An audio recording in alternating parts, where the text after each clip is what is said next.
স্বাধীনতার যে স্বাদ সেই স্বাদ কি আমরা আস্বাদন করতে পারছি?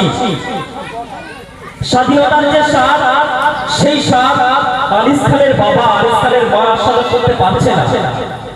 স্বাধীনতার যে স্বাদ সেই স্বাদ আরজি করে মেডিকেল কলেজের ছাত্রী তরতাজা ফুল তার মা তার বাবা সেই মেয়েটা স্বাধীনতার স্বাদ আস্বাদন করতে পারছে না। স্টুডেন্ট ফ্রন্টের যে সমস্ত সংগ্রামী সাথী বন্ধুরা সেই আরজি করের ছাত্রীদের জন্য আন্দোলন করতে গেল, প্রতিবাদ করতে গেল, তারপরে সেই স্টুডেন্ট ফ্রন্টের যে সমস্ত ছাত্র ভাইয়েরা পুলিশের লাঠি খেলো, পুলিশের ভ্যানে উঠলো, লকআপে গেল, তারা কিন্তু স্বাধীনতার স্বাদ আস্বাদন করতে পারছে না। আশফাকুল্লাহ তোমার ফাঁসি হবে। বলছে ঠিক আছে, যেদিন আমার ফাঁসি হবে সেই দিনটা আমাকে স্মরণ করিয়ে দিই।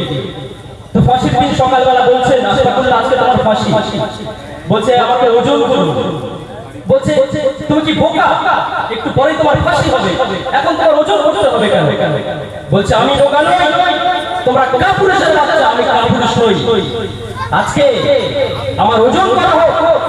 যেদিন আমি জেলে ঢুকেছিলাম সেদিন আমার ওজন করা আছে, সেদিন আমার ওজনটা লেখা আছে কত কেজি হয়েছিলাম। আর আজকে আমার ওজন করা হোক। যদি আমি আশফাকুল্লাহ ফাঁসির ভয়ে আমার ওজন কমে যায় তাহলে ইতিহাসে লেখা হয় কাপুরুষ আশফাকুল্লাহ।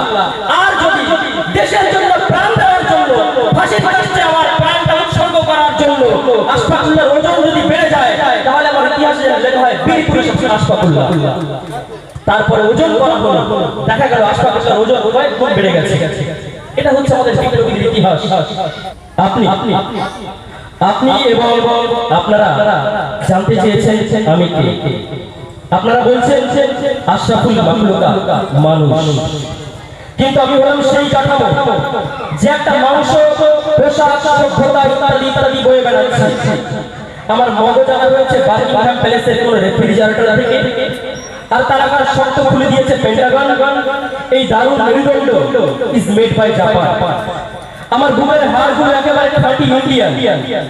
আমার চোখ জোড়া বানিয়ে আনা হয়েছে ভ্যাটিকান সিটি থেকে।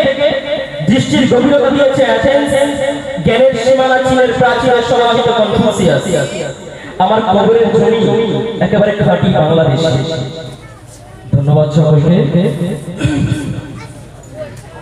উপস্থিত রয়েছেন স্টুডেন্ট পার্টির রাজ্য সম্পাদক রাকেশ দাস এবং রাজ্য নেতৃত্ব শাওন দাস মহাশয় এবং উপস্থিত সকল সংগ্রামী সাথী বন্ধু প্রত্যেককে ৭৮তম স্বাধীনতা দিবসের শুভেচ্ছা এবং অভিনন্দন জ্ঞাপন করছি। সম্মানীয় সুধী, আজকে আমরা ভারতবর্ষকে স্বাধীন করেছি ইংরেজদের হাত থেকে, স্বাধীনতা লাভ করেছি, ৭৮তম বছরে পদার্পণ করেছি। কিন্তু স্বাধীনতার এই ৭৮ বছর পরে আমরা কোথাও যেন পরাধীন হয়ে গেছি। স্বাধীনতার যে স্বাদ সেই স্বাদ কি আমরা আস্বাদন করতে পারছি? স্বাধীনতার যে স্বাদ সেই স্বাদ আনিস খানের বাবা আনিস খানের মা আস্বাদন করতে পারছে না।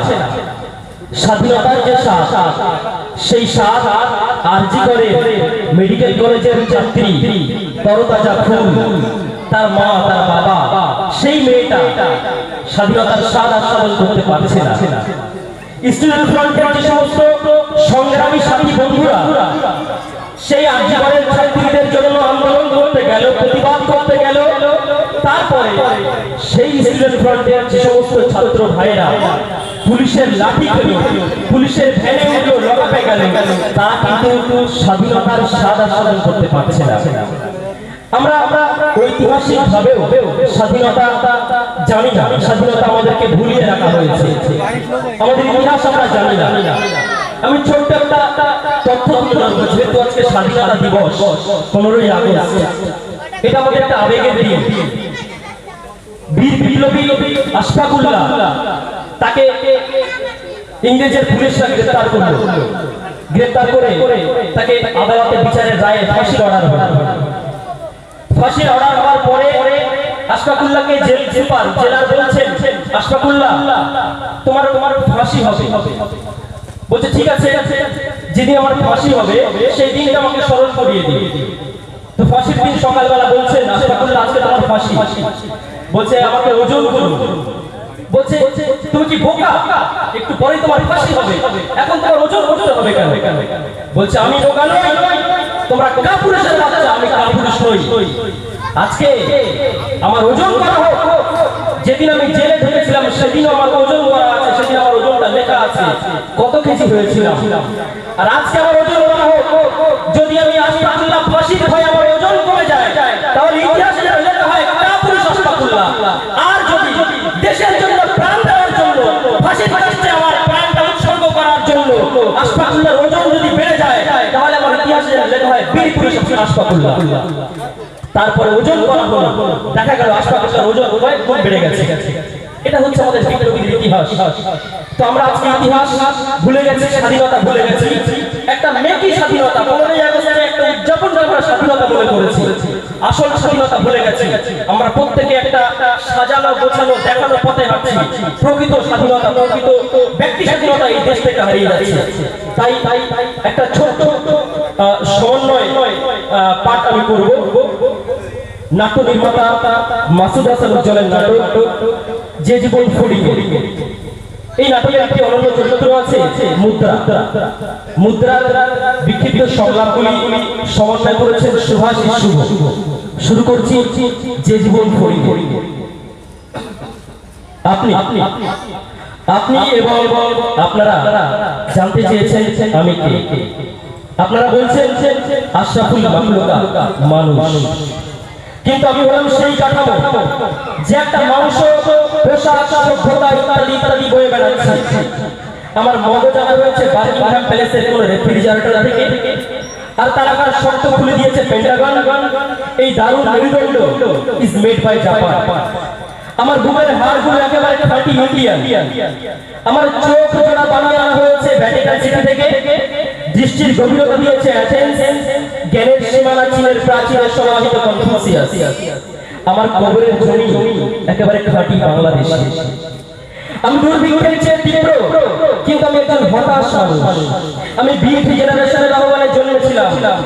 জুরিখে একদল বেয়ারা শিল্পী লাভদের পত্রিকার পাতায় আলপিনের খোঁচা মারতেই 19 শতকের জীর্ণ কোমর থেকে আমি বেরিয়েছি।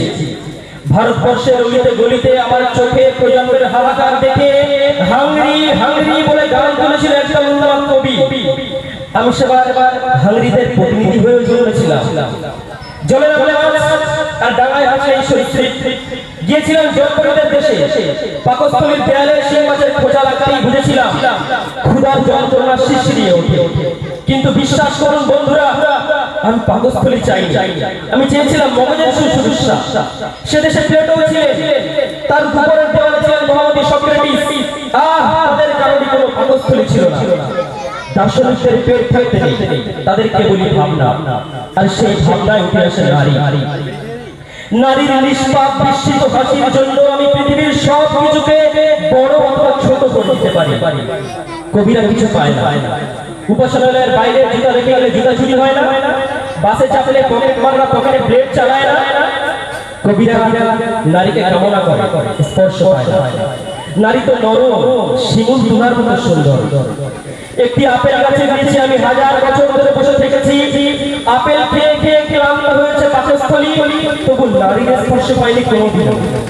অথচ নারী যাকে ভালোবাসে সেই লোকটি তার নিজের জীবন উৎসর্গ করে যাচ্ছে টাকার কাছে। তার দেহের শক্ত মেয়েদের প্রাচীর, ত্বক আয়নার মতো তীব্র। শহরের সবচেয়ে উঁচু দালানগুলো প্রতিফলিত হয় এমন আয়নার মতো তীব্র। ঠোঁটের পাশে শতভাগ কর্পোরেট অহংকার, হৃৎপিণ্ডের পাশে থাকা কস্থিটা সাইন থিটা রুট ওভার মানে ছোটখাটো একটা হিসেবের মেশিন। ভালোবাসা বিকে যাচ্ছে শেয়ার বাজারের সুযোগে। সব নাকি জীবনের নিরাপত্তার জন্য। আরে নিরাপত্তাই যদি জীবনের শেষ কথা হতো, তাহলে মাতৃগর্ভের প্রবল নিরাপত্তার ভিতরে থেকে যেতাম। এই ধুলো ধুলোবিতে আর আসতাম না। কিন্তু আমার মা বাবা পুরুষরা যে কথা বলতে পারেনি, সে কথা বলতে চেয়ে আমার পৃথিবীতে আসে। আজও পত্রিকার নিউজ পোর্টালগুলোতে চেপেছে অন্ধকার রেস্টুরেন্ট থেকে জোড়ায় জোড়ায় আটক। আমাদের সংবাদ মাধ্যম আর প্রশাসন এতটাই দায়িত্বজ্ঞান সম্পন্ন যে গোড়া উৎপাদন না করে চলছে আগা সংস্কারের কাজ। মৃত্যুর পর আমি আমার কবরকে উইল করে রেখে যেতে চাই পৃথিবীর সব প্রেমিক প্রেমিকার জন্য। কবরের উপরে থাকবে ফলবতী বন্ধ, যার মাথাতে আপেল পড়বে সে পাবে অসূর্য স্পর্শ প্রথম নারী অথবা নিউটন অথবা ডায়মন্ড নামের আলাদা কুকুর। পৃথিবীর প্রেমিক প্রেমিকাদের জন্য যারা সুযোগ্য আবার ভূমি গড়ে যেতে পারেনি তাদের কাছে সব পাগলের প্রলাপ বলেই মনে হবে। আমি আসলে পাখি হয়ে জন্মাতে চেয়েছিলাম, কিন্তু বন্ধু আবিষ্কার হওয়াতে পাখি হয়ে জন্মানো সহজ হলো না। বুক ফুটো হয়ে মানুষ হয়ে জন্মে কোনো লাভ হয়। বুক ফুটো হয়ে বাতাস ফিরে যেতে পারে যখন যখন, গোলমেলের ট্রাফিক নিয়মে পিছিয়ে যেতে পারে গাড়ির চাকা, যখন তখন মরো যখন তখন বাঁচো। কিন্তু কিন্তু আমরা সবাই স্বাভাবিক মৃত্যুর নিশ্চয়তা চাই। ব্রেকিং নিউজ, অভিজাত শপিং মলে আগুন, পিলখানায় সামরিক বিদ্রোহ, ভেঙে পড়েছে নানা প্লাজা, মেডিকেল কলেজের ছাত্রী ধর্ষণ, পুলিশ ও জনতার মাঝে দফায় দফায় সংঘর্ষ, তারপর প্রেস ক্লাবে মানববন্ধন, আরজি করে গণজোয়ার এবং রাজপথে অমরণ অনশন। কিন্তু আমরা ভীষণ সুখী, বিস্ময়কর এবং হতাশ। মৃত্যু একটি গল্প ধারণা মাত্র, বেঁচে থাকলে হয়তো পৃথিবীর নিয়ম বদলে যেত। কবিতার কাঙ্ক্ষিত নারীকে পাবে এই নিয়ম পৃথিবীতে নেই। কবির মাংস খসে পড়বে, রন্ধন রন্ধনে যুগপথ জমে যাবে প্রেম আর প্রতিপদিদের চেরা ফাঁক। তা কি হয়? কিন্তু আমি জানি পৃথিবীর পথে পথে আবার ফসল ফলবে, নদীর ঘ্রাণ লেগে লাগবে শিশুর নাকে, সব ফুলে পুজো হবে সহজ দেবতার, দেবতারাও সৌম্যবাদী হবে নিশ্চয়ই। মানুষ মরছে, আমি মরছি, তুমি মরছো, সে মরছে, সবাই মরছে, সবাই সবাইকে পাবে বাস্তব অবস্থা। আমরা মরেছি বহুবার, আকাঙ্ক্ষার মৃত্যু হয়েছে যতবার, আমরা জন্মেছি যতবার, আমাদের মৃত্যু হয়েছে ততবার। আমাদের শেষ মৃত্যু হবে শূন্যতায়, an area of beauty, শূন্যতাই সঙ্গী। কেননা আমরা মানুষ, সৃষ্টির সেরা জীব, আশরাফুল মাখলুকাত। আমরা ভীষণ সুখী, বিস্ময়কর এবং হতাশ। ধন্যবাদ।